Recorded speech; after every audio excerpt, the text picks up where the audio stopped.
if I had one of the people who I knew many years ago when I used to go to church reach out to me and say, "Hey, Jack, I heard that you had gone through some rough stuff and you weren't a Christian anymore, and I wanted to reach out and talk to you." That even if they had originally said mean things to me at the time or spoke bad about me behind my back or something, I would like to believe I'm a person who can say, "Oh, cool, like let's try again."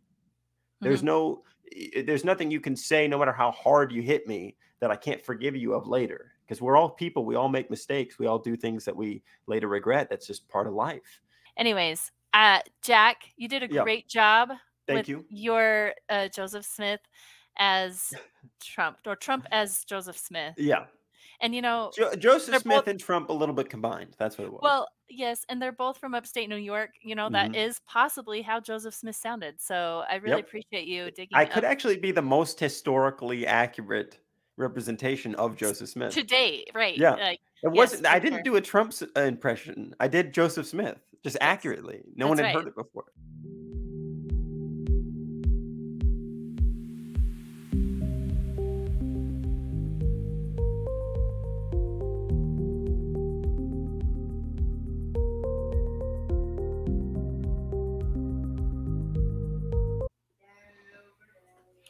All right, here we are, another episode.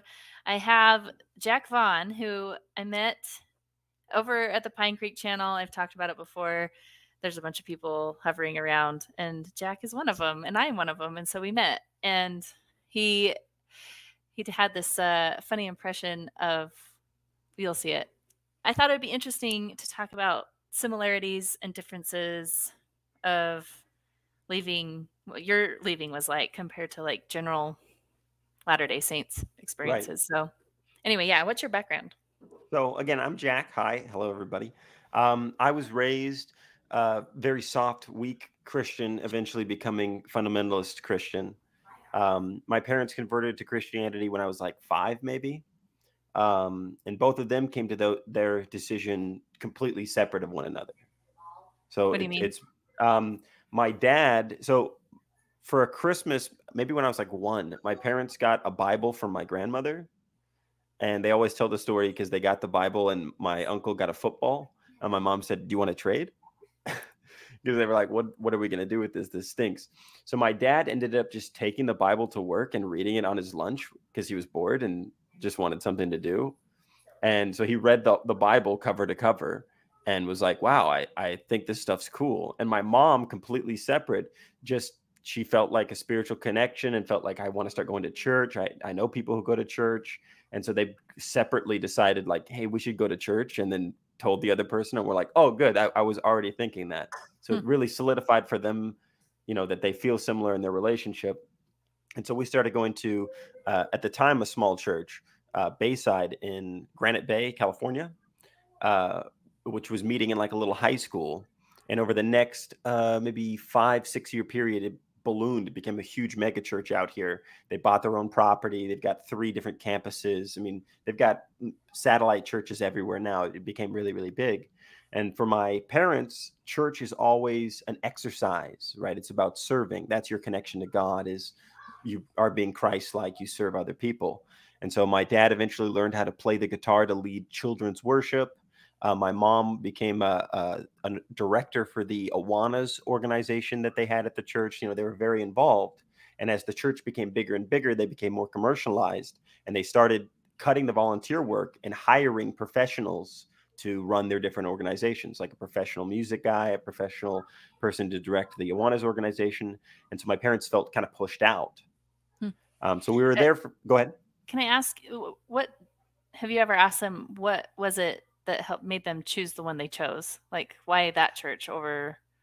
Like, did they grow Yeah. up in a different like a similar denomination? Are My they familiar with that type, or It's what? my grandparents on my father's side, they identify as Mormon, but I don't think that they ever went to a Mormon church once in their life. Wait, you're kidding? I'm You have a not connection to Mormons? that's my connection to Mormons, but it was always kind of like more of a joke because my grandfather, he's one of those guys that was kind of like, give me religion when I'm old, kind of a thing. And then when he got You're old, he was blind, lost like most of his mobility. He struggled with eating his entire life. He had the worst you could get with diabetes, Mm. And so he never ended up doing anything with religion, but he always had his Book of Mormon next to his table at the, in front of the TV, like he Hmm. was going to read it someday, but never happened. But if you would have asked him, "Are you religious?" he probably would have said, "Oh, I'm Mormon. Just I've never been to a service or read the book." Do you know like any family history, like where I don't how know. how I he don't know how became that Mormon happened. If I had to guess, I bet you somebody came to the door one time and and he baptized him? he really enjoyed that experience and just told everybody he was Mormon after that. Oh, really? I don't really know. That's something I'll have to ask and see if I find out more information about. But Hmm. so I that's from my wonder I dad's wonder side. I wonder if you're like a seventh generation Mormon, just like all of most of the people. Anyways, It's honestly possible. Um, and then on my mom's side, my grandmother was Catholic and then had an experience where she no longer wanted to be Catholic and became Protestant. And so now she's very anti-Catholic. your mom, Um, you said? my grandmother. Your grandma. So then my parents now, both of them, my dad's like religion, that's like the thing my parents pretend they are. And my mom was like, oh, religion, there's just people fighting all the time or whatever. So they had no interest. So Bayside really came about because I think their marketing, Bayside markets itself as a church for people who don't like church. It's a very seeker friendly, open thing.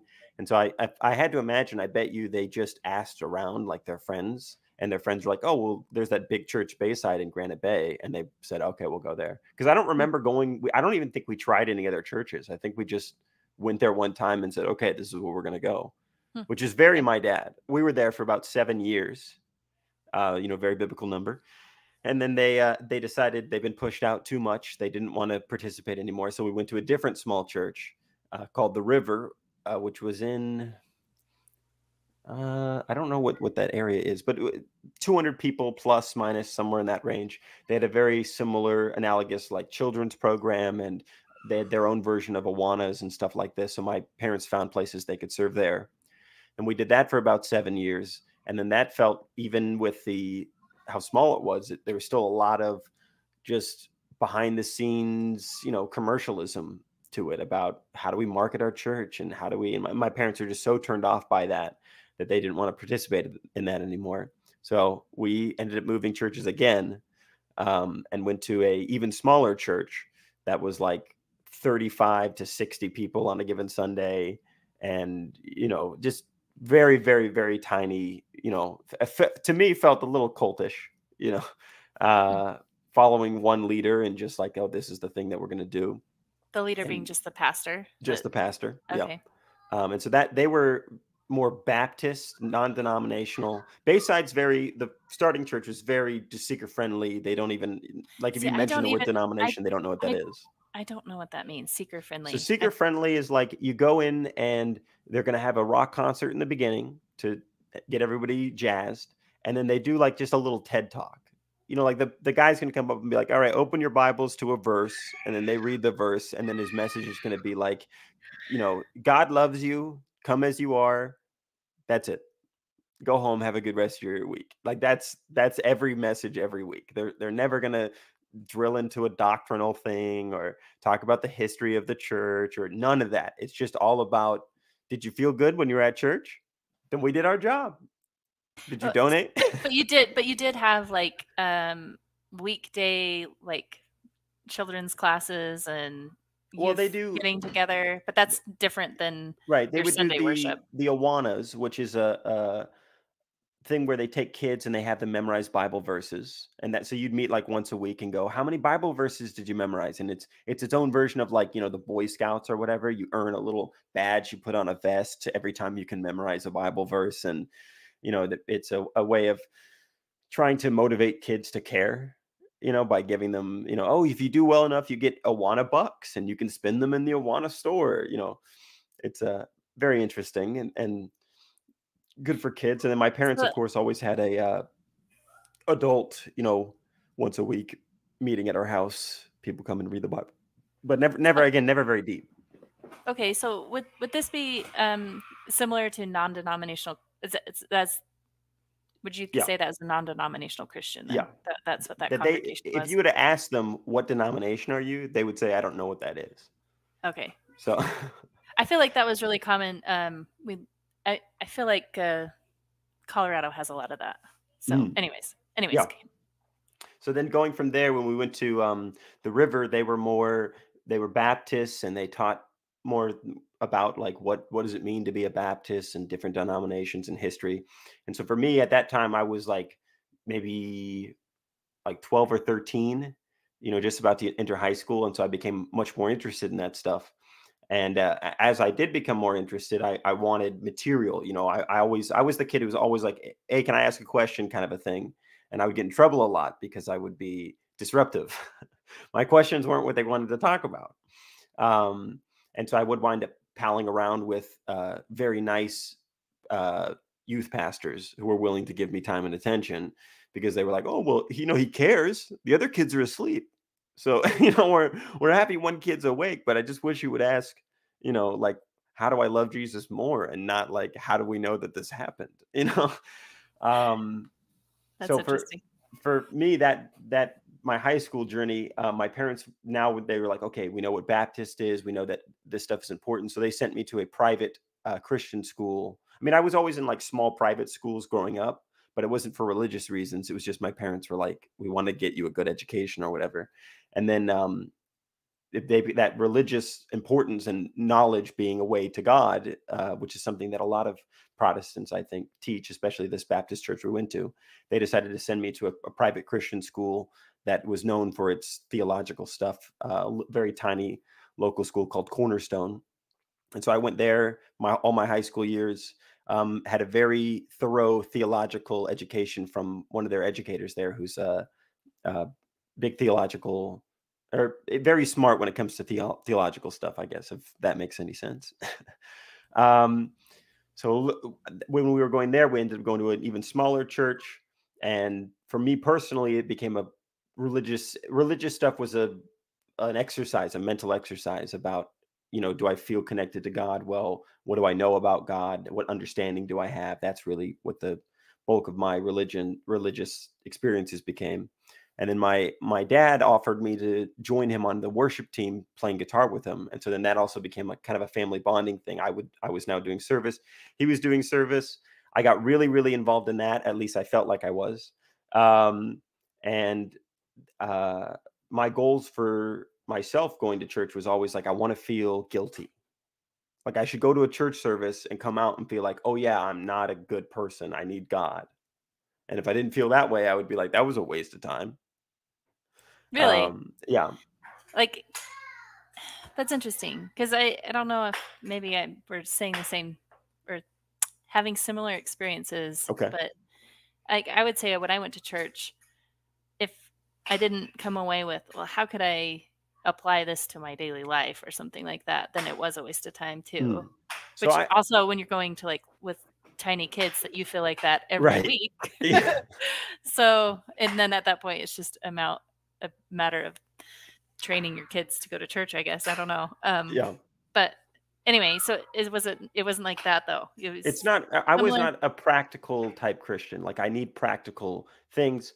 For me, my relationship with God was always, I feel guilty, I feel like everything I do is dirty rags, and I need God's forgiveness and blessing, and that's what that relationship looks like. So if there's times I'm not feeling that way, there's something wrong with me. I need to feel that way so that God can forgive me, and then now everything's good between me and the big guy. So Um, I'm wondering, do you think that was a personality thing, or was it the church you went to, or do you think that's just common with all um religion? I think that that's a good question.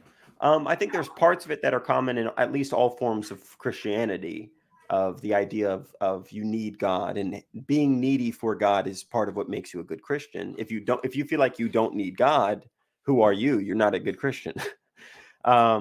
But for me, especially going to, the school I went to was very Calvinistic, and it was easy for me to lean into that and feel that there was a fairness to the world that exists because of that. Like God sets everything straight in the end. So if I feel like I'm a bad person or whatever, it's like maybe I am, but he can change that. He's the one who's determining what everything is. I just got to make sure I'm doing what he wants me to do and I'm doing good. And so for me, that was my focus. That's interesting. I had a lot of thoughts going through there because I I want to say some of the my favorite, and I don't really look at them as negative still, Yeah. classes that I took. So with Latter-day Saints, they have classes that they take when they're in high school. It's like, so they'll like either, if you're not in Utah, you'll go like before school starts and have a religious class. And then if you live in Utah, they actually have like release time where you go like for one of your hours during school and you go out and you have this religious class. Um, and then Institute is your college level, same thing, where you can take classes while you're going to college and go take a religious course. And I remember the idea was of like the enabling power of the atonement. So it's not that you're terrible and you can't do better, but you do need Christ to be better, Yeah. right? So I don't know, is that similar? Is Yeah, that yeah, different? that's definitely a part of it, but that was for me what I would always struggle with. Like, so we would do every day at school. You would have a Bible class, and then on Mondays you would have a like a fake church service in the morning before you went to school, and then on Wednesdays we would have a, what do they call it? Like a leadership class, which was essentially taking biblical values and saying like, how do we apply this to being a good person and being a leader in where you are, and that kind of a thing. So that I do relate to at least that the way the education worked. But that idea of like the power of Christ should enable you to change your life, be a better person, all that kind of stuff. I would always push back on that stuff so hard because I would hear that and go, sure, I'd like that to be true. But, if I read the Bible, not only does Jesus give me the power to make my life better, but Jesus also is supposed to give me the power to move a mountain. And I feel like I can't get out of bed some mornings. So I don't think I'm tapping into that. If you know what I mean? Like I could be walking on water or raising the dead, and I'm skipping my homework because I was too sleepy. I don't think Jesus and me have a good relationship. What am I doing wrong? Why am I not Right. getting that water walking stuff? So I'm trying to think of where you were when I derailed you the and last went thing off I was on this talking about tangent. was we're in the small church now, and I'm on the worship team, and then at school I'm and at church I'm Oh, looking that's for right. feeling guilty. If I don't Yes, feel you're feeling guilty, guilty. Right. then the message wasn't good. Okay. Because I know that if they're talking about the power, like the stuff, if they're talking about Jesus should give you power to change your life, then I'm going, well, that's not happening for me. So I don't know what you're talking about. But if they go, Jesus should make you feel guilty, then I go, oh, okay, that relates to me. Really healthy stuff. Probably could not be better for my mental health at the time. Well, and I guess that's another. We can explore that a little bit too. Um, maybe I shouldn't say anything profound because I'm going to move to a different room. All right. What I was going to ask you was, do you think that way that you felt, like, do you blame the teachings then, or do you think there were teachings there that balance it out, but your personality was gravitating toward one side of that, if that makes sense? Hmm. Like what there Okay. was obviously, it's kind of the idea between like grace and works, right? And Right. sometimes people hear the grace part and Right. maybe are apathetic.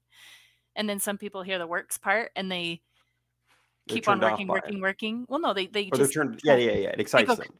yeah, they go crazy and try to do all these works and then forget about the grace part Yeah.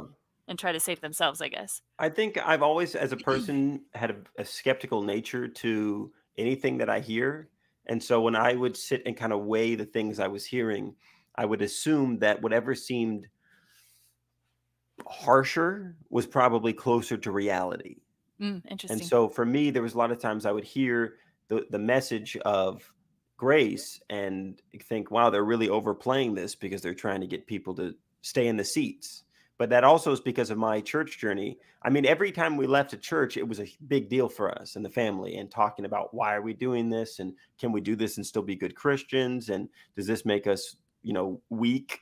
Is this bad? Are we making God upset? And the thing that we would always come back to is being able to look at a church and go, well, I can see that those who are in power and leading this church, I don't think that their heart is on what pleases God as much as, well, what's going to make our church successful. And so me knowing that from a young age, Hmm.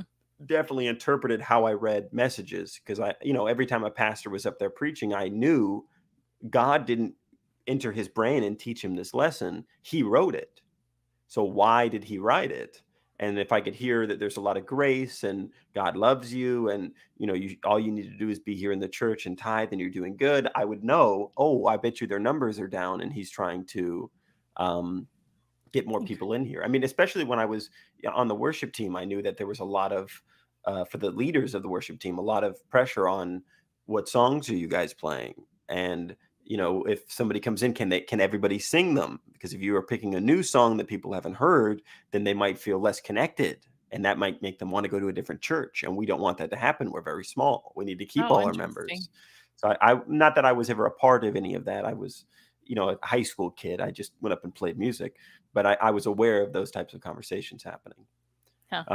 But then I at think that this, go ahead. the skeptical part of me says that's probably I try to give the benefit of the doubt as much as I can to the Yeah, leadership of the Latter-day Saint Church, but there's part of me that thinks that kind of thinking is happening in the highest levels, it has to. I mean, right? I just think But that any never level. Go ahead. you wouldn't have had that at a local congregational level. Everything was laid out exactly how you were supposed to operate the congregation, and I mean, it's volunteers at the local level. Right. They call it a calling, so you're gonna go do your volunteer work. But Do you feel that Mormonism has that level of structure at every level? what do you mean? I mean, for my Protestant journey, we went from a church that was extremely structured because they had lots of financing and lots of people who were involved in it, to a church that was medium and not as connected to their higher ups, and more secluded, to a church that felt like it was off on an island by itself, just 60 people figuring it out. Like I don't think We went my from bigger to smaller. yes, I don't think my pastors ever went to um, like a meeting with other pastors to discuss how the church function should be. I think that it Oh, was just whatever he it's decided. the Latter-day Saint. They're very organized. In fact, Right. it was one of those things that for me was a selling point. It's like you could Yes. move Structure. to well, you could move across the country and have immediate recognition of what you were like not skip a beat. The Yeah. It's church, like like McDonald's. Anywhere you go, you order the same thing and it's going to come out the same way. that's right. Yeah, yeah, They know your yeah, order. yeah. There's yes, that's Yeah. exactly how it was, and so yeah, and then they have that leadership all the way down. Like they have the highest level, which is the 12 apostles and the first presidency, and then below that they have the first quorum of the 70, Yeah. and then they have another quorum of the 70, and then those people come around to the stake presidents, and then the stake presidents, and then it's the bishops. Like they have this Right. whole level of it's organization. Yeah. And see, for me, when I was practicing, I felt like, oh, this works good. Like this is obviously God's true church. Yeah. Well, So so let me finish my story and then we can come right back to this point, because this is part of what derails me completely out of it. And then with my father, which we've kind of talked about before, but with okay. my father, got him into Eastern Orthodoxy. So spoiler alert, Eastern Orthodoxy is going to pop up. So for me, as I'm learning all this stuff, I really felt like, even with the guilt and stuff that I was feeling, that following God's will and God having a purpose for my life was important. And so I felt that the way I would know God's will is by my natural desires combined with reading the word and making sure nothing I was feeling was against it. Like, oh, I Mhm. can feel things that are wrong, but if I feel something and it lines up with God's word, then I'm probably fine. I'm supposed to do that. And so I really got hook, line, and sinker into my church. I ended up marrying the pastor's daughter, and I was very involved in their life, and really what the activities of the church were important to me. But then as that developed, I became disinterested because now there was family drama tied into the church. So then I Mm. ended up going to a different church. And this Well, is when I while you're was, married to the pastor's yeah, daughter so of then another this church. was, Oh, geez. I feel very guilty about everything. It was not nice to the people who were there. I apologize. Um, but so we ended up going to a different church, and then that just was very stale. It was another like a satellite of a Bayside. So I was trying to kind of return to where I had started, and I felt like it was all very shallow and skin deep, and the feeling for structure or organization, or like this is the best way God figured out how to do this, is just like, here's my word, go figure it out. This cannot be that this is the best theory he had. And so I spent a long time not going to church, but still being a believer. My relationship with my wife completely deteriorated, and we ended up getting divorced. Um, and Very painful time for me. But religiously, I was reading the Bible and feeling like I got to figure out, like, I'm doing things that are wrong here. It's got to be something in me again. I've got to find what the truth is.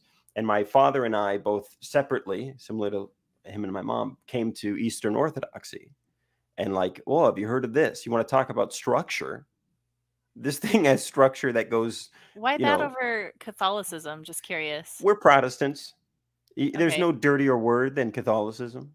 Really? Because I Yes. mean, I mean, Eastern Orthodoxy is like so much like Catholicism It that like is, I but can't it's see the how mystery is the still there. one is bad and one is not. It's because you didn't know much about it Yeah, before. it's kind of like if you're a kid in college and your parents are very conservative, and you know that socialism is wrong, but then you hear about Karl Marx and you're like, "Oh, I didn't know that this is the same thing." So then Oh, after you learn about interesting. Karl Marx, you can still be like, "No, I'm not a socialist. I see. I'm a Okay. Marxian. I have a different they're similar, but they're not the same thing." And you're like, "That's true, you're correct, but do you see how, like, from the outside I just They're very categorize both of similar. them together." Okay. I'm not looking for differences. I just say, "Oh Well, yeah, that's those things." I guess just the things that you would probably dislike about Catholicism, I feel like is similar in Eastern Orthodoxy, but unless it's all about, Well, having a living pope, right? And that's the biggest difference, when my I was understanding. younger, yes. When I was younger, the idea of like the structure of the church was a huge turnoff. But as Mhm. I reached an age of semi-maturity, the those things didn't, but the theology did. Because I would argue that the theology of, I mean, any Protestant, from Mormonism to like the most non-denominational out there, are all very Catholic light. There's a lot of Catholic thinking and Western thought that is developed and how those work. I mean, even the name, if you're a Protestant, right, that comes from you're protesting. What are you protesting? You're protesting the Catholic Church. Hmm. Every decision that Protestant churches make essentially is just like, how do we feel about what the Catholics do? And we don't want to do it. So it's, you know what I mean? It's like an ugly mirror version of Catholicism. Orthodoxy, on the other hand, I is don't know what that Catholicism, go ahead. I don't know that I would That's a Mormonism negative light. I put a well, negative light on it, no, no, but go ahead. no, no, I think no, you're explaining it, I think, well, from what I understand. It's just you lumped Mormonism into Protestants, and even though, like, there was a lot of, Protestant revival stuff going on during the time when Joseph Smith, Yeah. lived, his claim is not that the Catholics are wrong, it's well, it is, It but is. It's it is everybody's wrong. yes, it It's is, but we yeah, are restoring what the Catholics claim to but have. that's what So, every single denomination claims. to If you're restore Baptist, it's the Catholics are wrong and we're restoring with the classic. If you're a Calvinist, that's true, John okay. Calvin understood that this is originally what Jesus said. They all make the same claim. I mean, any Christian denomination makes the same claim of, we're following what Jesus actually wanted us to do, and I feel like everybody else has made a mistake. maybe I'm wrong. My understanding is that Protestants kind of are look at the Bible for being the source material for what they can know God wants Yes, versus Catholicism says that we have the authority, and see Mormonism comes in and says, well, no, we have the authority. right, But and but so in a way, it's a little different than Protestants because they're right. not. Anyway, Unless you're like Lutheran or you're very Calvinistic, because they would say you're correct that the Bible solo scriptura, if it's not in the Bible, it doesn't count. But if you say, okay, I believe you, now let me give you my interpretation of the Bible, then they would still fight against that. So they wouldn't recognize with their mouth this idea of, well, there's an authority that exists that goes through a lineage of deacons and stuff like that. To okay, summarize what I was saying, um, that they wouldn't recognize with their mouth this idea of lineage of like apostolic lineage, but they do practice this idea of an apostolic theology, that your interpretation can be wrong, but they don't say that. What they say is sola scriptura, it's just from the It's Bible. obvious. Right, exactly. It's obvious. If you disagree with me, then you're not reading the Bible right. Well, Right. how is the right way to read the Bible? Like, how do you know? And then they would say, well, this is what the original authors intended. And then you go, oh, so you do have apostolic. Like, that's the same thing. It's just you Yeah. don't call it that because that's what Catholics call it. And we Right. can't be Catholic. Whatever we are, It's we not that. cannot be Catholic. So Okay. that gave Eastern Orthodoxy a little bit of a leg up when it came Okay. to what I wanted to discover, because those are the things I wanted. I was interested in, I want apostolic authority, I want apostolic truth, but I don't want it just to be Western theology. I don't want to wind up in the same spot. And I think that's one of the things that Eastern Orthodoxy offers. Because even, and you can correct me if I'm wrong here, but I think even in Mormonism, you find Mormons who will debate ideas like, how old is the earth? Right? Yeah. That might be something that comes up. In Orthodoxy, they won't even talk about it. It's not an issue. They go, we don't, either way, it doesn't flipping matter. It doesn't affect the book. Oh, I think that is actually true in Mormonism too. Okay. But it kind of depends on when you're talking about. Because I Right. think if it were 50 years ago, Yeah. you might have leaders of the church kind of making fun of people that believe in evolution. Right. You wouldn't hear that today, though. Right. They've And changed. as far as, let me give you an example. Go ahead. When I was going to institute, the institute professor debated the biology professor. They're both Latter-day Saints. One was advocating for the young Earth, and the other one was advocating for like not young Earth, whatever. The actual Earth. Biology, what biology says. What a biology professor would say. Yeah, yeah. And I walked away from that going, oh, so it doesn't matter. You can be a Latter-day Saint and it doesn't matter, right? Like, so. But that's a relatively new idea to Mormonism. And I think this is something that for me gave a huge leg up to Orthodoxy. And again, I'm no expert in Orthodoxy, and the hardest part about it is most of it is in a different language. Like if you only speak English, you're a dumbass like me, you're going to have a hard time because there's not a lot of stuff for you. You've got to find translations of things and invest in that kind of a thing. Like I have a book somewhere in here that a priest gave me on loan. That's a translation of John Chrysostom's writings. And so if I wanted to speak to them and say, well, I want to talk about like, what do you guys think about evolution or creation? They're like, we don't have anything on it. It hasn't come up yet because they're so slow to change. I mean, like they have splits, they have their own problems, but these things, they take like hundreds of years to work out. They just do their rituals every week, and they keep doing them, and they keep doing them. And if it's not directly related, it's not an issue. Yes. It's so different than even Catholicism, where you can find, in American Catholicism, the changes are so frequent that there are stand-up comedians who do bits on them. They'll do a bit like, you say, and with you, and now you say, and with your spirit. This is not the same thing when I was a kid. Like, that's how much there's change. If you were an Orthodox comedian, you couldn't even do bits like that because it's been the same thing for a couple hundred years. If there was an Orthodox church where a priest wanted to try something new, the people in the church would revolt.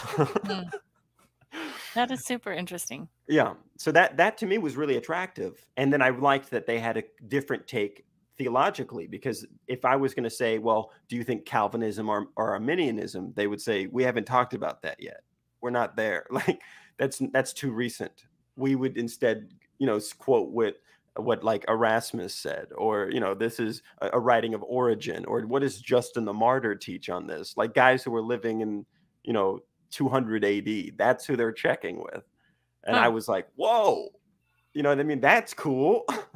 You mean it's not just some new hot book is going to come out and that's going to change how our church functions? Like, no, it won't.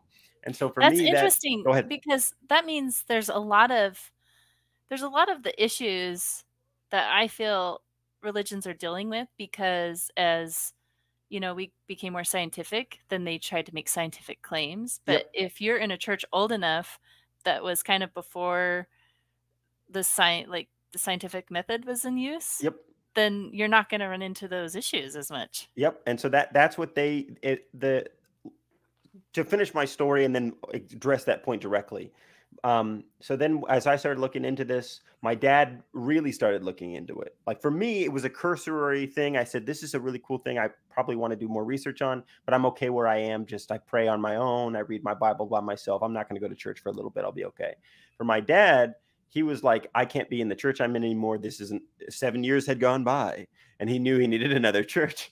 And so he went in hook, line, and sinker.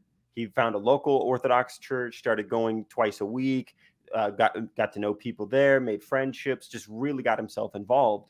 And so we've had a lot of discussions about that.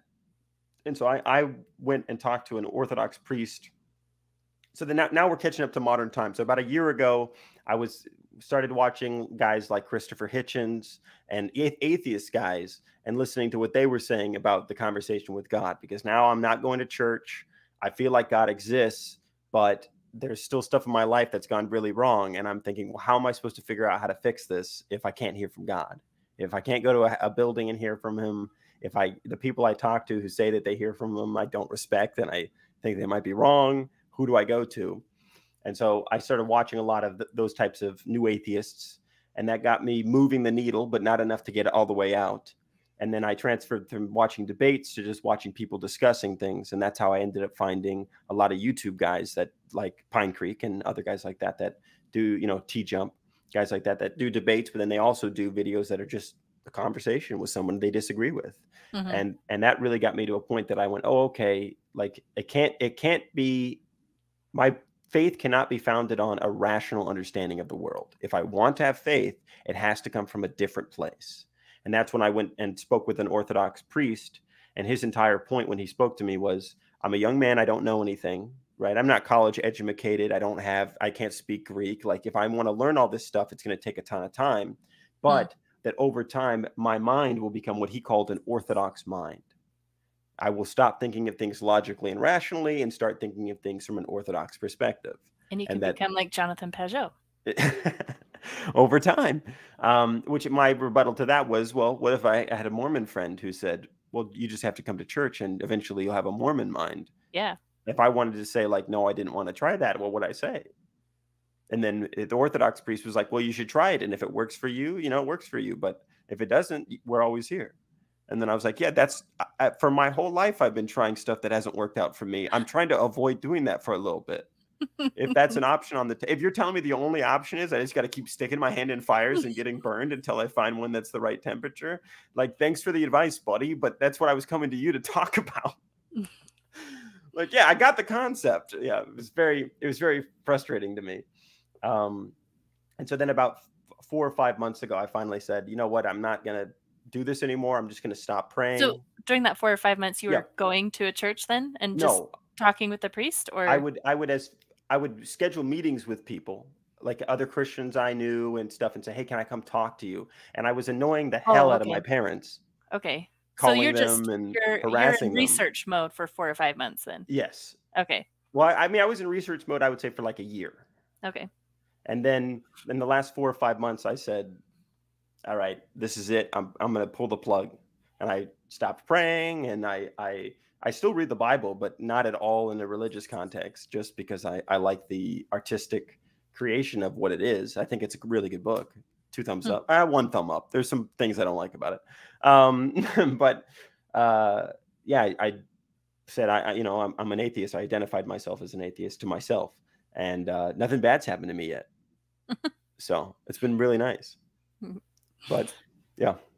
All right. That's my story. Yeah, that's a super. I'm curious about your dad a little bit. So he goes to church every week. So my parents recently moved to Oregon. So he's living in a beautiful coastal house, and he drives about an hour and a half, 2 hours ish to Salem once a week to participate in church. And as far as I understand, he is now, I don't know what the term is called. I think they call it a godfather, but there's a new person who's joined the church, and he's like the guy who's going to help him get used to it and get acclimated. Because there's it's hard when you go to an Orthodox service. It's like going into a time machine and you're like, what is everyone doing? Why are we standing? Why are we sitting? Like, at least with Catholicism, there's like, you have notes, you can kind of follow along, you know what's going on. But Orthodoxy in America, it's just like they just started allowing, like, okay, maybe we can have some services in English. You Huh. know, it's like it's a very, very different. And so you kind of need a guide to be with you, to be like, okay, so now what the priest is doing is he's preparing this thing. Okay, he's going to come out in about 2 minutes. We're going to have to stand up, and you're going to want to watch the cross. You're going to see everyone turns together. That's what you want to do, you know, like, and like teach them how to fit in. That is super interesting. I want to go to one, but it's like an hour away for me to Yeah. go. And we actually have an acquaintance that is Greek Orthodox, Yep. and he knows the guy that is the one that's an hour away from us. He like, because I guess it's a small world when you're Yep. in. Orthodoxy, I mean, with Mormonism, you guys all know each other. But with Kind of. Orthodoxy, it's even more. It's crazy. Yeah, They really this, do all know each other. They're like, "Oh yeah, yeah. I met that guy." You're like, "How? What? Well, How did you meet this guy?" and I don't know if this is like Greek culture or Greek Orthodox culture, but we went to an Easter celebration Mhm. of the acquaintance, and that was just a really cool, Yeah. like, Mormons think they're like all about family. Like my big fat Greek wedding, Yes. that's family. like Yes. It's like so insane how different, like, a religion can be. You know, because it's like the fundamentals you all recognize. Like, you go in and you're like, "Oh yeah, that's a picture of Jesus." Like, I know who that is. But then, like, you know, they'll lean over and kiss one of the paintings, and you're like, "Oh, I didn't know we were doing that." You know, like, there's a lot of stuff that's like that. That's like, wait, why are we lighting candles? Wait, why is there like 40 kids over there? What are they doing? Like, what's happening here? Shouldn't they right, be like in another room? right.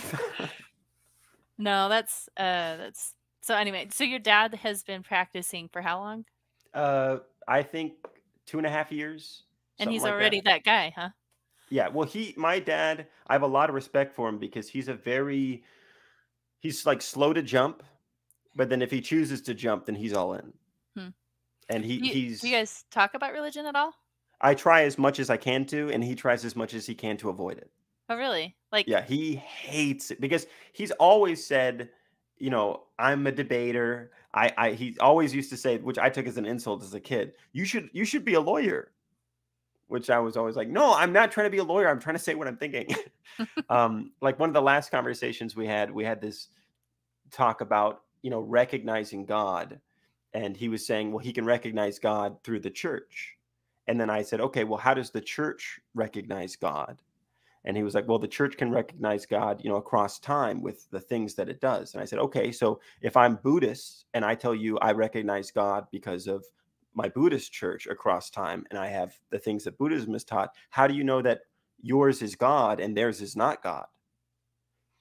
And then he just sat on the phone for a second and he goes, "You should have been a lawyer. I'm telling you." Like, yeah, he just he gets to a point where he's just like, "Yeah, I don't want to talk anymore. You're making me think that I might be wrong, and I don't want to think that."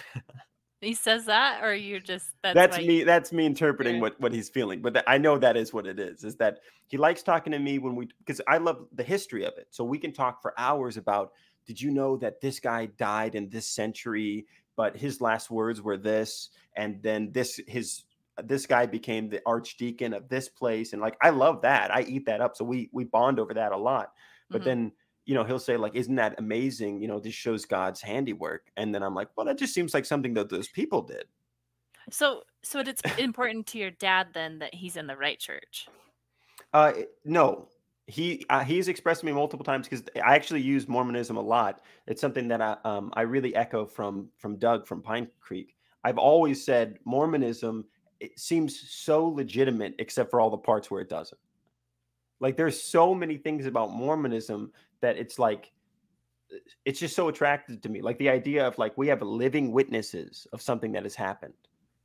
Like, why can't the normal church have that, right? So I'll use Mormonism against my dad a lot and say, well, why don't you become a Mormon?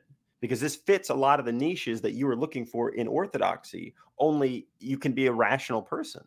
They at least have evidence. There's at least a guy that we know of that wrote the book. You know what I mean? Like there's a lot of better things you can add here that might be nice. but for him, he's expressed me multiple times. He's like, you know what? If it turns out we die and I get to heaven and God's like, it wasn't Orthodoxy, it was Catholicism, you know, I'll say, sorry, Lord. Like whatever you want is what I want to do. For him, it's all about he wants to get to heaven and get to hang out with God. That's his So goal. when can you use that excuse too and say, well, when I get to heaven and I guess I'm wrong and there is a God, I'll just tell him I did what I honestly thought and I honestly So thought atheism was the right choice. what I always say to my dad, because we've talked about that before, um, because he's asked me essentially that, like, well, wouldn't you bend the knee kind of a thing? And I said, well, I'm at the point now where if I did get to heaven and there is a God and he says, yeah, I am the God of the Bible. I did tell Abraham to kill his son. I did drown every single person who was alive. I did do all of these things and I'm a really good guy. Then I would say, I don't think you are. I guess I'll go to the other place because I don't think we're going to be friends. Oh, None of my friends have you do drowned the people. you'd give him the Pine Creek bit then. Yeah, I pretty much the Pine Creek bit. When I heard Doug do that for the first time, it really solidified. Because I used to say, if I got to heaven, I would just have to say, "Where's the elevator?" Because I knew I would be going down. I knew at the point that I decided, I'm an atheist. I thought that was what the deal was. Hmm. So, but I've heard other atheists who do say, like, well, what if you get to heaven and God says, "Yeah, I do exist, but the only people who are allowed in are the people who could figure out that there was no good evidence." So if you believed in me, you were a rube, and you go down, and the atheists get to stay here. And I do think that's a really funny idea. Of you What's get the up there and Richard Dawkins it's all book? these atheists who are like, "Yo, I thought I hated you, dude, but that was a great prank." What's that? Richard Dawkins has a part in his book that's something like that. Like he's just like I I mean this is what I honestly think. So, I mean, Go ahead. what are you gonna do about it? Right, right. So, yeah, Like if you think what you think, how are you supposed to not think it? And that's right. that's always been for me the struggle with Christianity, because it literally teaches a contradictory ideas that Yeah, you determine what you think and you determine what you do. And yet let's read the Bible, and here's this guy Paul who God like literally strikes off of a horse and changes his mind. Well, if God does that, why doesn't he do that to everybody? I don't understand. He just blinded a dude and then literally gave him sight and taught him that he existed. Why doesn't right. God just do that for everybody? I don't Yeah. understand. So when I think of the idea of God, like I I don't think those are the strongest cases for using that kind of I don't know. Like you could say, for example, God doing these crazy, irrational, unloving things sometimes is like more of a representation of God being reality and just being something greater than us, right? Okay. So God being more not defined. It's like the second you define God is the second that God is debunkable. Right. But I mean, that's not the case. Isn't that the case with everything? Like if I Mm, said all ravens are black, then you'd be like, oh, okay, now I all I got to do is find a raven that's not black, and I can prove that what he just said is wrong. But if I said, oh, I have a feeling about how black ravens and what they mean to my life and how they impact me, you could say, hey, I found something that's not a black raven. Doesn't that disprove what you said? And I could say, well, no, no, no, that's not exactly what I said. I can weasel out of getting pricked by that because I didn't clearly define it. You well, know? do you think there's not any useful um there's no use in having the idea of God, of having something greater than yourself? No, Just I think it's extremely important to have an idea of something that's greater than yourself. But I think that society has been growing and growing and growing, and that we're changing what is fulfilling that need.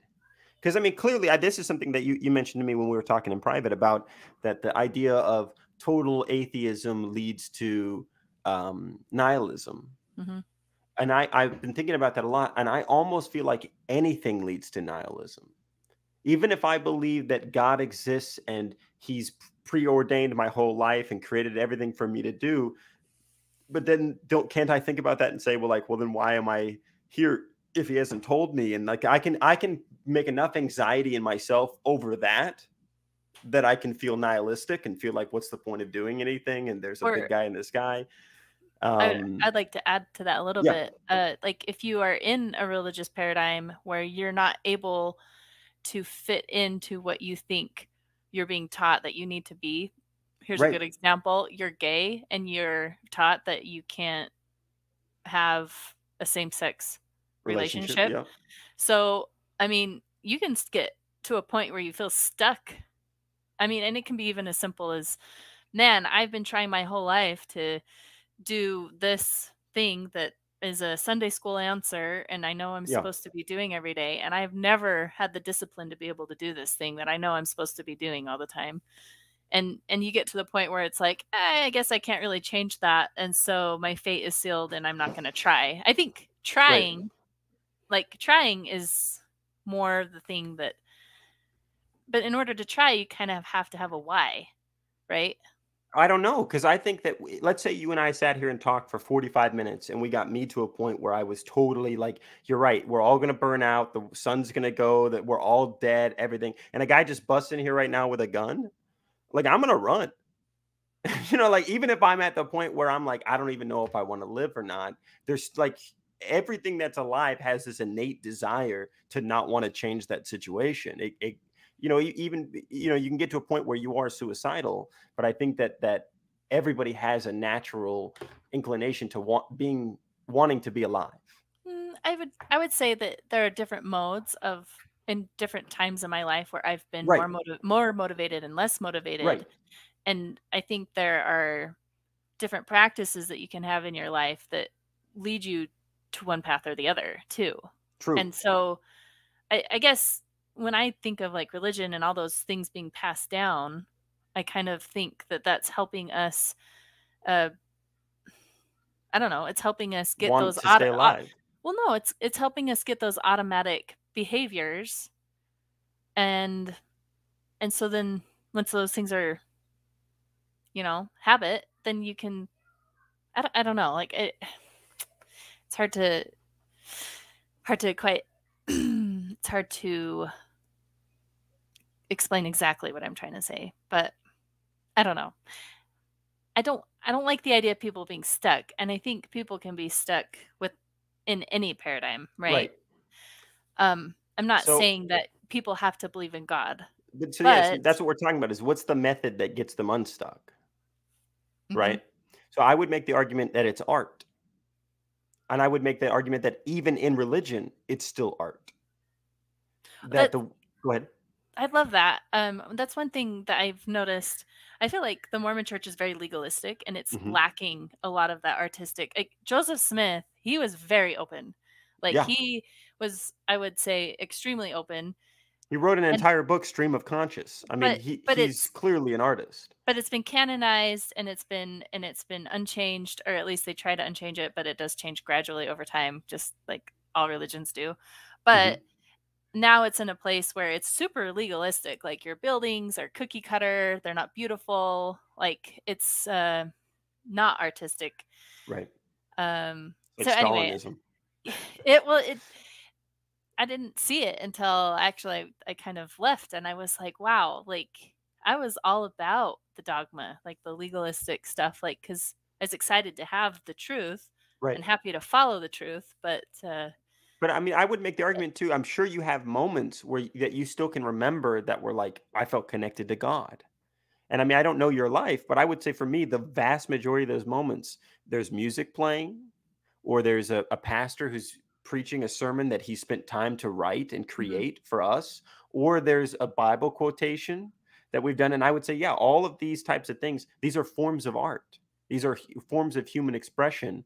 And mm, in that is where we get that feeling where we're like, oh, not only do I want to go on, but I'm excited for tomorrow. And you can do yeah. that. The concept of God is something that the art uses, and it's a great fuel, but it is not the only thing that needs to be fueled. And it's something to me that becoming an atheist has been very disappointing because of how difficult it is for me to find artists that I go, oh, I really like this guy because they're fueled by something that's not God, and they make good art. Oh, that's interesting. Yeah. D- mm, so why do you think that is? Because I think that, especially in the West, in America, we have lots of groups of people who are extremely motivated to keep people in church. They are not interested in somebody who's making art that So doesn't include God. so that motivation is coming, but if art can be that, if art can be that thing that gives us the meaning, right? Hmm. Why are the atheists failing at creating it? Like, I guess I wouldn't say failing. I would say that there are great works of art that are made by atheists that can be enjoyed by lots of people that are beautiful things. I just think that they're not as easily accessible. They're not as popular. Uh, uh, they're not pandered to a lot. And I think again, that's our whole country. Like we were talking about with presidents. Like, what's the last president you know of that doesn't pray? Like mhm, the theme of we are a Christian nation is still pretty strong everywhere. And so if something is like, I want to make a statement that is a beautiful statement that is openly like has nothing to do with God, there are a lot of people who will create controversy surrounding it. I mean, anything from in the 70s with the scare of oh, D&D is from Satan, to even with the Harry Potter books when those came out. I remember Christians who would say if you read Harry Potter, you're going to, which is like by a Christian author, like, but the fear of something not connecting to God is so large within Christian culture. I think they do everything they can to suppress that. They don't mm, want their kids to see it. They don't want to see it themselves. They don't want it to be there. mm. That's interesting. Like I think, like think about the Indiana Jones franchise, right? I know Christians who love Indiana Jones, right? Especially the first one and the last one, which have, the Ark of the Covenant and the Cup of Christ. But you talk about that middle movie, and they're like, oh, isn't that the one where they go to like India or something? That's the worst one. I don't like that one. It doesn't have anything to do with Jesus. Hmm. I remember that one seemed really creepy. Eating that guy's heart or whatever. Yeah, and it's No, out was of he the eating the three. heart or he No, just grabs his he heart? rips it out of his chest while he's alive. Yeah. And like Indiana Jones slaps a That's child in that one. It is a rough one. I'm not saying that that's the only reason not to like that one, but you know, multifaceted. Oh, that's interesting. Well, I'm trying to decide if we've been going for about an hour, Hmm. so I think that's good. We can wrap Okay. it up. I don't know. Is there anything else you wanted to talk about? I feel like I could talk to you for a long time. I'm very interested in your perspective, and there's a lot about Mormonism I've been learning over the week, working on this bit, Oh and yeah. yeah, I do think it's funny because you're mentioning a person who went from being a Mormon to being a Christian, or being a Protestant non-Mormon, and Well, that it's interesting. She did have Christian in her childhood too. right, And then she met her husband and then converted, and then it was, I think it might have been her husband that found out information. She's like, "Oh, well then I guess this means Joseph Smith wasn't a prophet." And then I can't remember how they found, I think they were looking around for different churches and then they found one they liked. So, yeah. See, I'm that's one of the things that's the most fascinating to me is people who hop religions, because probably because she's a convert, that's why maybe right, but because I know people who were born and raised Mormon who then became Christian, and it's just so crazy to me, like, because you'll speak, I mean, I just have personal examples, so it's very anecdotal. But like, there was a guy I met when I was in Utah who was a pastor of a Baptist church, and I put my foot in my mouth. I didn't know he was a pastor of a Baptist church, and I was talking to some friends, and he was there, and I was ripping on Mormonism a little bit because I knew he wasn't Mormon, and that I was, pointing out things that to me it's like, well, this is so inconsistent. How can you believe that this is a literal fact? It's like, and then you also just believe that Jesus rose from the dead and he can walk on water, and like these are all just things that happened in history, and then that triggered him. And it was just so funny to me that he could easily rattle off like, well, this is how we know Joseph Smith wasn't a real prophet. This is how we know that this was fake from Mormonism. But then I would be like, okay, let's apply that same logic to the Gospels. And then he was like, well, no, that's crazy. Like, clearly the Gospels are true. But you use the same methodology, and how can you say that? You have to use something different, man. You can't don't pretend there's a rational, reasonable way to believe what you believe. You already figured out that using the rational and reasonable lost you one religion, Mhm. like I I just don't get it. I oh man, I wish I could speak for them. I don't know either. I don't get it either. That's who you should, instead of having me on, you should have had somebody who that you can really hone in on that with. That I was a wasted guest. Well, I did want to ask, we talked about this before, but I'll let our guests hear your answering of it again. Like, it fascinates me, the church hopping fascinates me, I guess, Yeah, because I don't know, I'm just not used to having to shop for a church. Like, yeah, that's so foreign to me. Like how so for my experience was like my whole world collapsed when I was it it collapsed. Like my belief collapsed. Like I don't know how to describe it. It wasn't like this choice I had where I decided I'm gonna have this thought and then I'm gonna decide to leave. Like that's not how it happened. It was more like I entertained the idea that I like if this isn't actually true, then it's not like is this actually I did maybe let myself ask the question, but then when you learn this whole set of information, you're like, the way that I did think or I was hoping it was, like it wasn't like I even knew it was that way, right? It was always a faith or a hope that it was this way. right. But you learn a set of information and all of a sudden it just collapses. Like and it was I describe it as the hardest thing I've ever gone through. Like and I haven't ever lost anyone super close to me, so maybe that would feel similar, but it was very, very difficult. So Yeah. I don't know what kind of gravity when you were going from church to church, did you have similar like Well, was the it church to church stuff was not necessarily because of my or my family's personal theological views, but because we found the church that we were going to didn't affirm what we believed.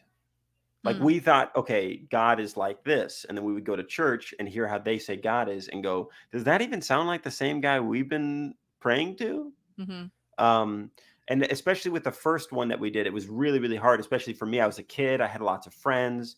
I had like a lot of relationships. I was involved in a program for fifth and sixth graders where you like week by week track your progress and learning verses and all that kind of stuff. Not Awana, but a different similar thing. And so there was a lot I was invested in. And it was really hard to do, but we knew somebody else who had left, and so that was like showed us it was a possibility. Like, mm, oh, we respect this person. And they went to a different church because what they believed didn't match Bayside.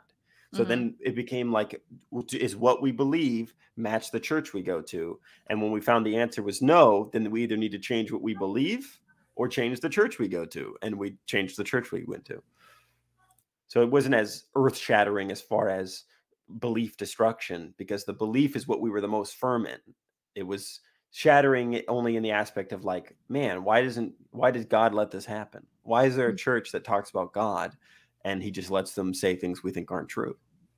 So did you have any moment like that then where relationships with previous church members, did you maintain those relationships or once you stopped going it Well, I was they a kid, so there a lot of those type of relationships fell by the wayside. Just like as you grow older, right? yeah. Going from sixth grade to you know, what is that like? Going into junior high, you already are like, well, I hung out with those guys when I was younger, and then Mhm, by the time I got into high school, like I didn't contact any of those that they're all old friends. They're not. mhm. Well, I'm looking for new. what about more recently?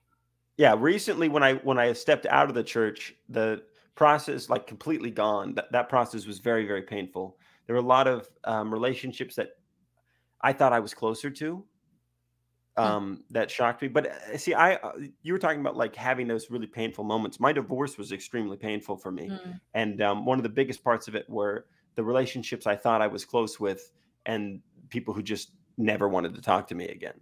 They treated me like I was Satan, hmm, and I was like, oh wow, I didn't know I could be like turn into a bad guy so quickly. But Now, was that and at that point, you weren't, like, even like, I feel like sometimes people treat atheists like that a little yeah, bit, but you weren't that's no, not no. why. I This is I just mean, I, from I thought I leaving was a the Christian who was congregation. making a mistake. Hmm, And they thought I was, a wolf in sheep's clothing. hmm. And I was like, man, that stinks. So, but then when the atheist stuff started happening, I started questioning whether or not God existed. There was already people who were like, "Oh, well, you already got divorced. You obviously didn't believe in God to begin with." And I was like, "Wow, that really hurts because I did. I had lots of sleepless nights. That was not like an easy decision I made." Mhm. But I'm glad that your opinion of me is so little. Hmm. But that I think that's just something that is one of the biggest detractors of religion is that judgment side.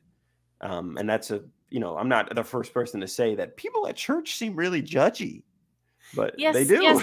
yes and no. I think it's more of like a tribal thing. If I I think humans are tribal, I agree, but I think and church so has churches perfected are it. a tribe.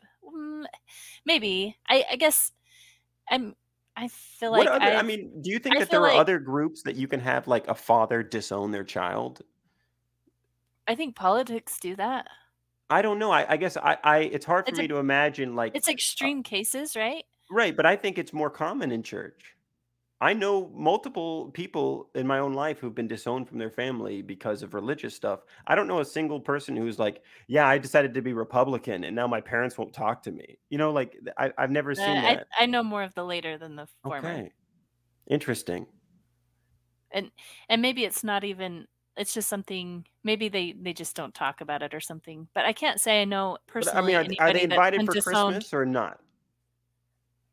What do you mean? Because Like, that's for me. Like I know people who, when Christmas dinner happens, they have a kid that's not allowed to be there because they're not well, Christian. I don't know anybody personally that has that going Okay. on at all. So, Oh, well, I'm that's sure good. That's really good. yeah. I'm glad to hear that. That's a positive. That fills me with hope. Hmm. I feel um, like you're talking about your dad's relationship where you guys can have Yeah. conversations. It seems like you guys have a really good relationship Oh, that yeah. you're able to do that. I'm Like, very that's lucky. really Both cool my parents, I, because I had a great upbringing.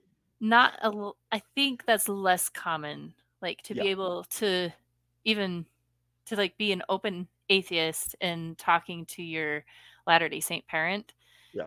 in that kind of way, um, I think would be rare.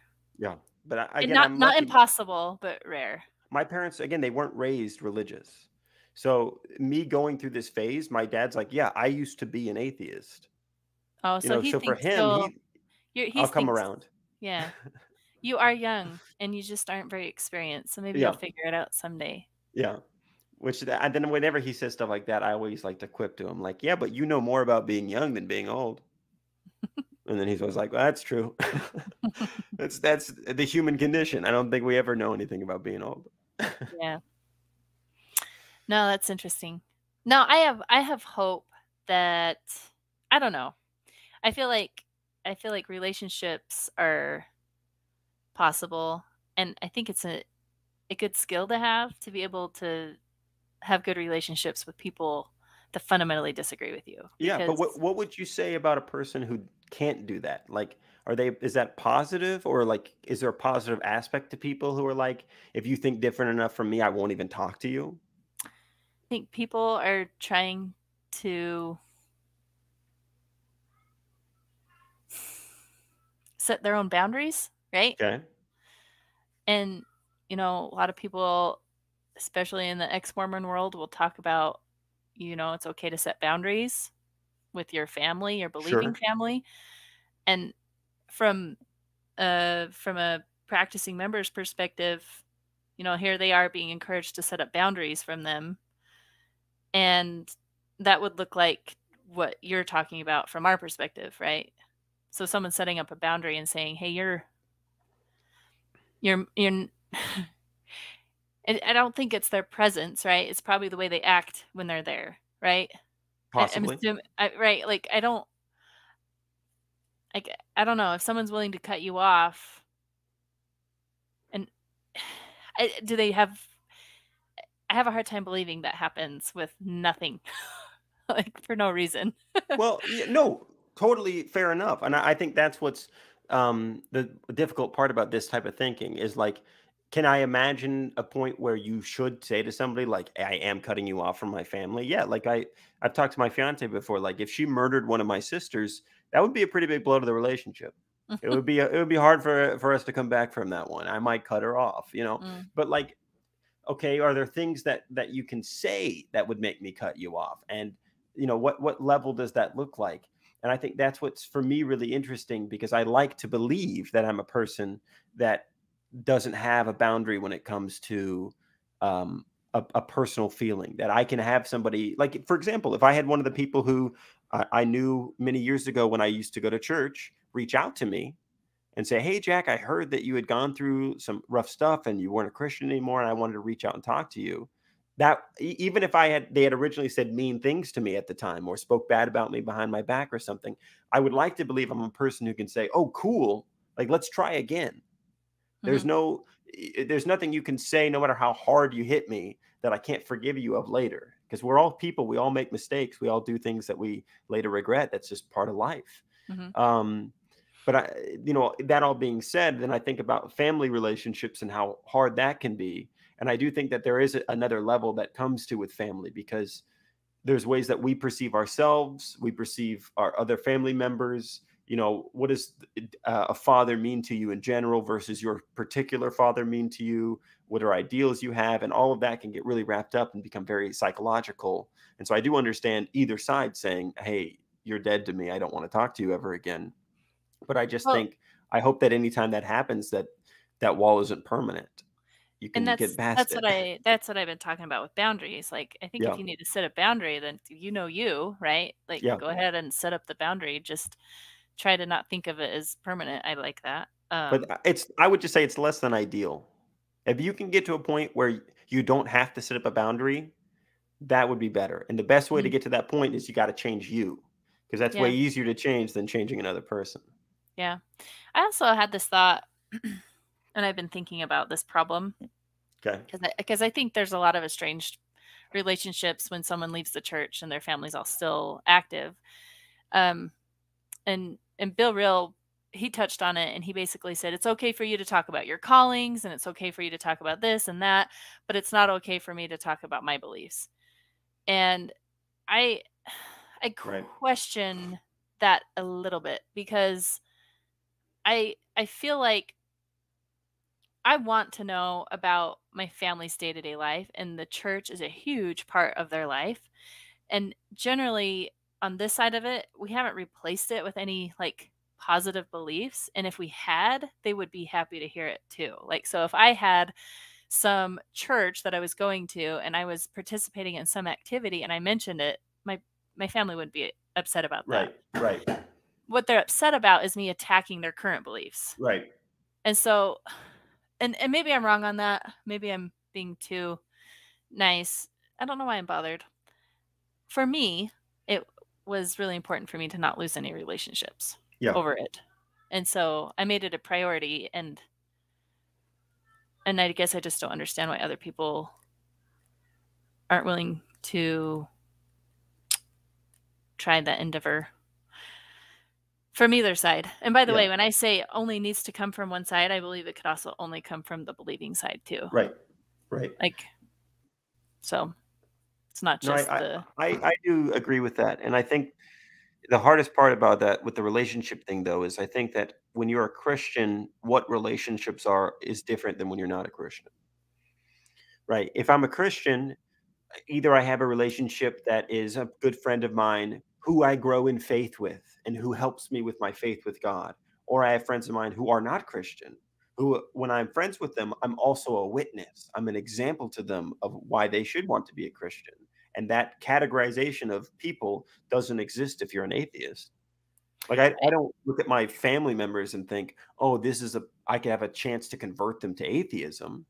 yeah, Instead, I look your at them. religion is like central to your whole Yeah, life, and therefore it was central to a lot of your relationships. exactly. And so, especially with the relationships I lost when I became an atheist, I didn't feel super motivated to reach out to them, because I figured if I do, this is a lot of road work. because I just went from being a faith friend to being now a witness friend, or like my categorization for their brain is I don't know where I am. I'm Mhm. some limbo of a thing that used to be a faith friend but now isn't. So like if they view me as evil. It's not something that I didn't understand. It just hurt my feelings. I Well, empathize. you said this is how you were framing relationships before. What you said it's different than now. How would you frame it now? Yeah. Like, So now relationships they're essentially a chance for me to get to know somebody else. So it's either, oh, I have a lot of history with this person and I have a chance to get to know new things about them, or I don't have any history with this person and there's a chance to get to know things about them. hmm, And I mean, it's something that my fiance often makes fun of me for because we'll go to the doctor's office. She has to go see her doctor. And I'll sit in the waiting room and she comes out 30 minutes later and I'm like, oh, yeah, this is my friend Chuck. I just met him. He's 45 years old. He believes in astral projection, and he also thinks he met Bigfoot one time. She's like, "How do you know that?" And I'm like, "I just met this dude. And that's what I want to know more about him." And that's that's like, definitely a personality thing no, because it is. that's not easy for a lot of people. But that's every relationship for me. That's what I want to do. I just want to learn more about you. And so if I'm in a relationship with somebody and I'm not learning more about them, or that I feel that they want to block off parts of themselves from me or whatever, that's fine. You can have boundaries. Hmm. But that's where my friendship level, like that's how who's a better friend and a worse friend is just who do I get to know more about. Hmm. And if you feel like you don't want to share stuff with me, okay, you're just a little lower on the tier. Maybe I Yeah. don't call you when I'm playing Uno and I need an extra person. There's another number I call before I call your number. That. But that, at the end of the day, companionship, I think, is just it's like a human need. We just like Hmm. to hang out with other people. Yeah. Well, I think it's good to have relationships of people that can help, that you trust, right? That can Yeah. help you see your blind spots Yeah. and stuff too. Yeah. But Disagreements are good. Being able to have conversations where you disagree with people are good. And so when I hear boundaries that prevent that from happening, I think, oh, I hope that you can get over that because it would be better if you could talk to the person that you disagree with. But I also think even me saying that, I can already hear a version of somebody saying the same thing I'm saying, but not meaning it the same way. So I just want to clarify, like when you talk to someone you disagree with, though, you do want the person to feel like you respect them. You're actually listening and accurately representing what they're saying. mhm.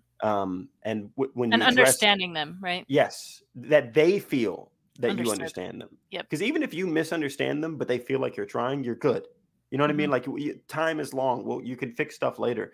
But there's so many times I think people say similar rhetoric to what I'm saying, and what they mean is I'm going to go talk to somebody I disagree with and shame them and make them feel foolish. And look at they didn't want to talk to me.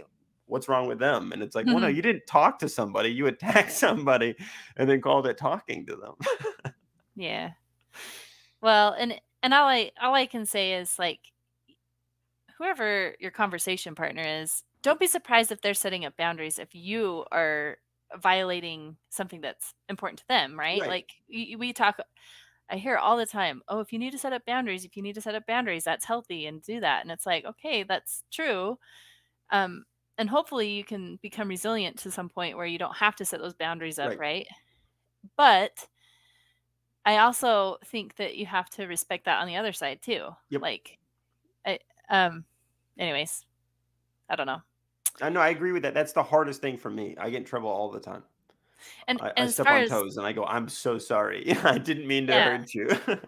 well, and as far as relationships go, like it's a lot easier to blame somebody else than yourself. But if you're willing to take some responsibility for maybe an awry relationship, like then if it's a part of your fault, that's something you can work on. You Yep, can't make somebody else change, but you can change in yourself, right? yep. But anyways, and not to say that things don't go south sometimes. Like I don't want to shame anybody that ends up like being estranged from their family Of or course. like ends up in a divorce. Like that It happens and happens. I don't know um I'm not going to be judgmental of that. Like I might be in the same situation if I had the exact same Right. circumstance, right? Like it's And I think too, there's a whole aspect of it of effort as well. Like there's a version of this that you can think about, that it's like, yeah, you just put in the effort and you get the reward. But there are other relationships that you put in 10 times the effort and you get 1% the reward. Hmm. And I do understand people who go, this isn't worth it for me. Right. But No, that's so true. Because it's like, you yeah, you want a friend that's gonna help build you up. Like, yep, uh, I'm a Jordan Peterson fan. I know we had the long conversation, and maybe I'm gonna have another one with somebody else that's gonna correct me in my ways. good. Um, but anyway, he has like a thing that he repeats a lot, and he talks about a good friend is someone that is happy when something good happens to you, Right, and is sad when something sad happens to you. They don't try to one up you like, well, this happened to me, right, or when something good happens to you, they don't try to like also one up you like, oh, well, this happened to me. Like they actually are happy for you, and right. so and then you need to be that friend for somebody else too, right? So So, anyway, well, you brought up Jordan Peterson. yeah. So I didn't bring him up. But I was watching that video he did after he got kicked off Twitter, Hmm. where he said, that they asked him to delete the tweet and he would be reinstated, and he said he'd rather die. Oh yes, the short one, right? Yeah, where he kept dead naming Elliot Page. Uh huh. So when you see that, would you say, oh, he's trying to be a friend, or he's purposely not trying to be a friend? Yeah, to Elliot. To Elliot, or just a viewer who has a different opinion than him? Is he trying to be friends with people who have different opinions than him? Or is he trying to not be a friend to people of different opinions than him? Well, I don't I don't agree with how Jordan Peterson handled himself with those situations. Like I'm pretty non-confrontational, and Yeah. so I feel like it's better to talk to people and like for example, he I think it's best to try to when you're talking to someone you disagree with to frame it in a way that they would accept, and I don't think they would accept people that are on the left side of politics wouldn't accept a lot of the ways that Jordan Peterson presents it. Is there? And Let me ask you though. I don't know if he has um I don't know if he's just tired of doing that. I don't know if he's never tried to do that. I don't know why he doesn't do that. Yeah, It seems like it would be better. more beneficial for him. The, Well, it'd be more beneficial for everybody because let's just say that he's right about his ideas.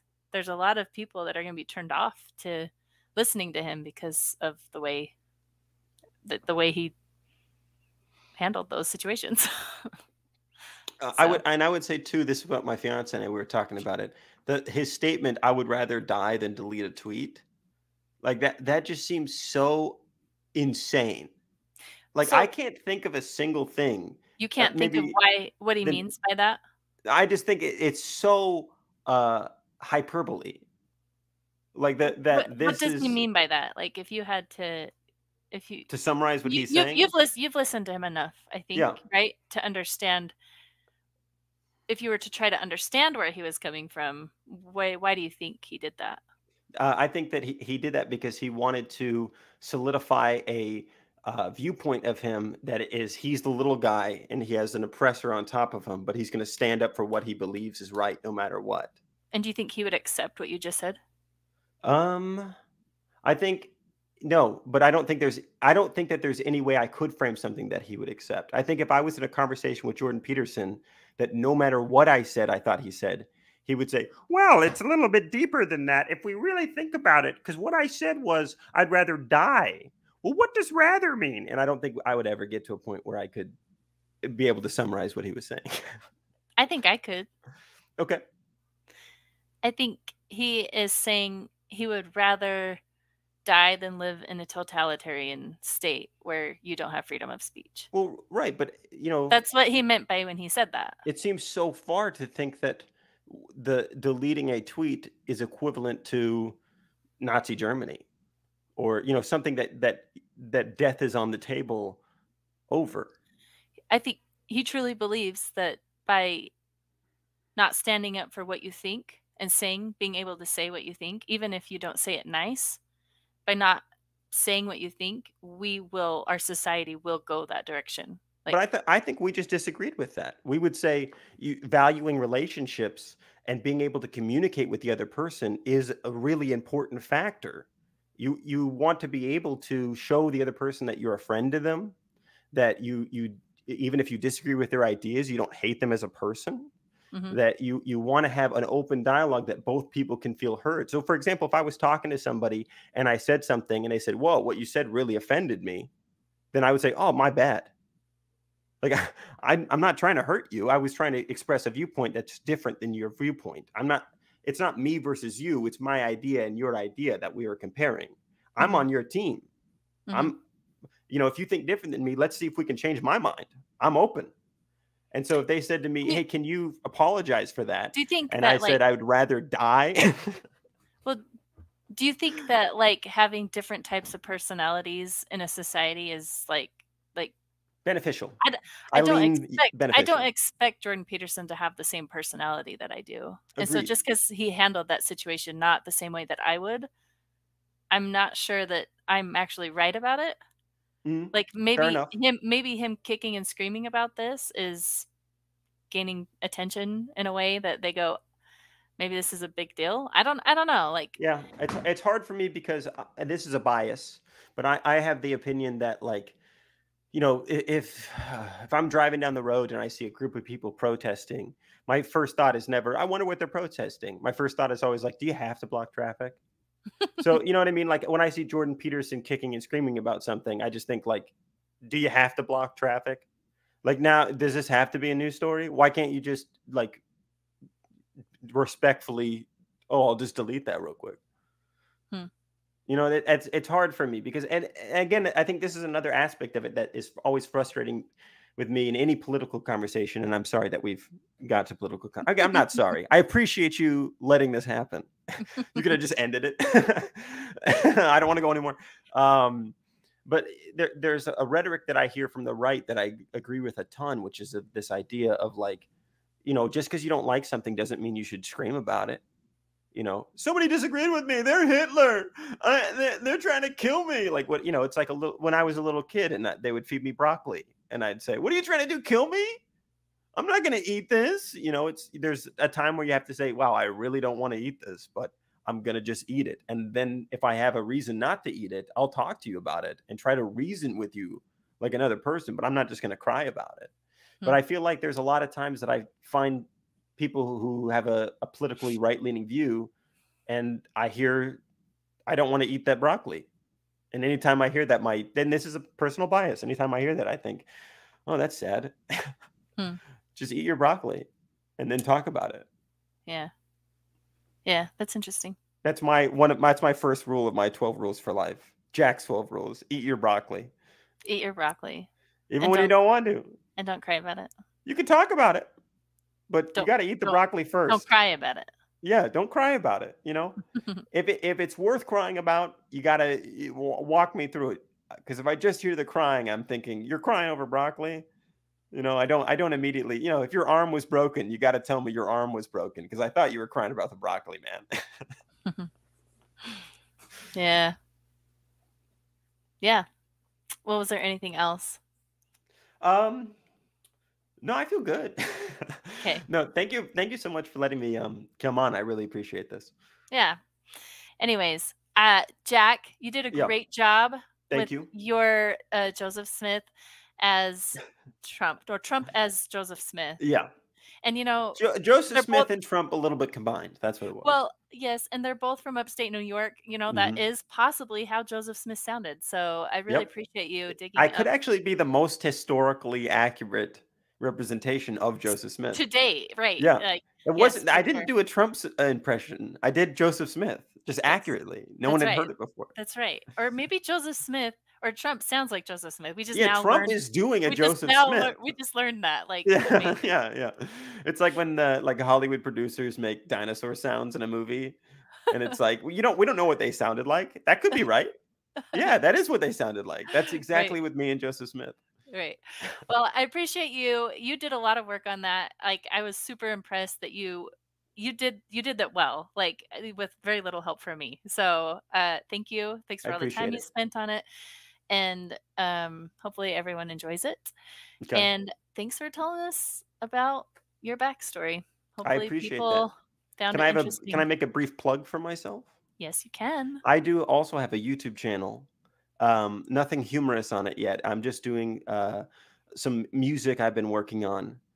Because of my experiences with Christianity and playing music, I have some original stuff I've written in a lot of history with music that I've been wrestling with because so many of them have a Christian perspective. Hmm. And so I've only posted one video so far, but my goals are to start putting out maybe once a month a song from my past that I've worked through, or a song even from now, working through these kinds of religious viewpoints, and just put them out there. So if anyone wants to hear a song, I guess I'll send Cool. you a link and you can put it on the bottom of the video or Yep. something like as a link Yeah. to it. That would be awesome. Well, say it. There's some people that listen to the audio only. Yeah. So if you want to, What is the name of my channel? I gotta yeah. actually look real quick. I don't, Okay. Yeah. as you can see, I'm not a good self marketer. I'll also put it in the show notes, but Good, good, good. Yeah, my channel, my username is just called Jack2Square1, spelled out like Jack TOSQUAREONE. And there's only going to be one video on there that's called Millstone, which is a song that I wrote. So if you look up Millstone Jack Vaughn, it should pop up. Vaughn, okay. VAUGHN for the listeners. Should we put a little advertisement in here? Seems like there's more of me than grain in the millstone. Okay, there, that was the. Aw, that's really good. I made a little animation. That I got to give a little credit to my sister. She's the animator. She of the family, but she taught me a lot of little techniques so that I can make a little view of myself smoking, which is nice because then when you watch it, you can go, "Oh, this guy's killing himself slowly." So that's nice to know as well. Oh, very good. Oh, that's awesome. All right. Well, thanks for coming on, and hopefully, I enjoyed it. So Yeah, who cares yeah. if Well, if you anyone ever listens? feel like you want to do it again, I'm available most weekends. So Sweet. Well, have a nice night.